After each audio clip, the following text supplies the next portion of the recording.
Hey, everybody. Today we have Matt here with Cross Country Mortgage. He is an expert on mortgages, so he's great for anyone looking for a mortgage broker. But we're going to get in today to kind of all about mortgages, where he sees mortgages rates going, how to get approved for a mortgage, different situations he's had where he's gotten people approved for a mortgage that could help you on what you are doing. For those of you that have went to a big bank to try to get a loan and you've not gotten approved, I do recommend that you go with an independent mortgage broker that really understands because, the banks have their own boxes, right? Like Fannie and Freddie have their box and the bank has box, and sometimes their box is even stricter than Fannie and Freddie's box. And, they don't necessarily, when they're working for the bank, they're just pushing paper, right? They're not really trying to be strategic. And so a lot of times, you can have issues there too. So I highly recommend that if you've been turned down for a loan or you don't think you can get approved, that you still, see what you can do. And, Matt or whoever, like they have different loan products and different things that they can do. So, and Matt, to kind of go on from there, why don't you tell them about the 552 credit score that you just got approved for a loan and how that kind of works? So the nice thing about Cross Country is we will go off the automated findings. A lot of banks out there have hard stops at like 620 FICO scores, 640 FICO scores. Recently I had this friend of mine call me and, she had been turned down by 5 different banks, and I ran her loan through the automated system going FHA. And I didn't think there was a chance that it would go through.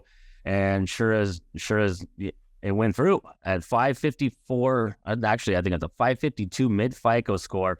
Went through automated system. She did have a nice down payment, but I mean, the credit report, had some delinquencies on there and things of that nature. But if it goes through the automated system, people don't realize that whatever it spits out as far as what we need to document with that personal home loan, then that's all I need to do to satisfy the loan. And she had been a stay-at-home mom for 10 years. So she didn't have any history. I had to go all the way back to her education and use her school transcripts as a 2-year history. Went through the automated system, got her into her house, for her and her kids. And, there's not a loan that I'm not going to look at and try to get into the automated system. So, there's FHA. We strictly go off the automated system. VA, same way.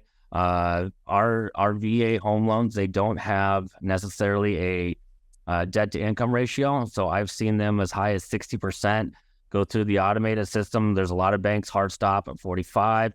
Same way FHA, debt to income ratio on FHA, we're at like 57.99%. Conventional, some of our transactions will go above 50%. So a lot of the banks I know out there hard stop 43% on conventional as well. So, a lot of people need that extra little, 0.7%, whatever it may be, or 7%, to get qualified for these home loans just because the rates are a little bit higher.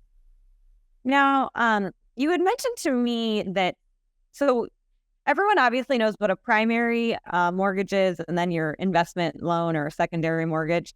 And a lot of people think if they already have one primary loan that they cannot do another primary loan, but that's not always the case. So do you want to dive into that? Sure. I mean, you do on your, so if you already owned a home and let's just say it's under a year, there is a disclosure within your loan package stating that you will live there, for a minimum of a year. Sometimes it says 2 years. But certain circumstances change. You could change school districts. You have a change of job. Maybe you need to upgrade. Maybe you have, wife is pregnant.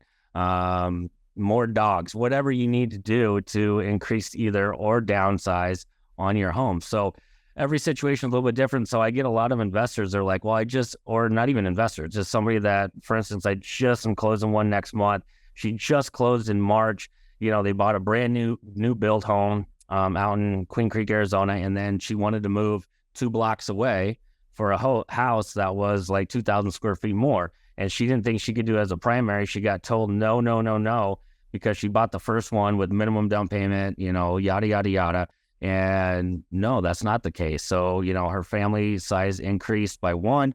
The builder ended up giving them a really smoking deal on it. So, as long as you make a case for continuously buying a primary, then you can always qualify as a primary as long as, you have a, good story, So I even have veterans every year, they'll go buy a new one with their VA. They'll, do a refinance on their current loan, put it into a conventional, go buy another one the next year, and vice versa. I mean, that's how a lot of these, investors build their wealth with their homes. So yeah, you can buy multiple primary residences. You don't have to flip one or refinance it into an investment property.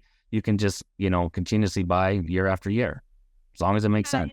And that's interesting. So a lot of you that are sitting on, 2.5%, 3% mortgages, and if you own and you don't want to sell, right, you can rent those homes out and still qualify for another primary loan. I think that's a misconception, is that, if you keep this primary and you rent it, you would have to buy your next home as a investment property, which is just not the case. And like Matt said, that even if it's been less than a year, 2 years, if there's a case for you to rent it, that you can, even if it's a primary loan.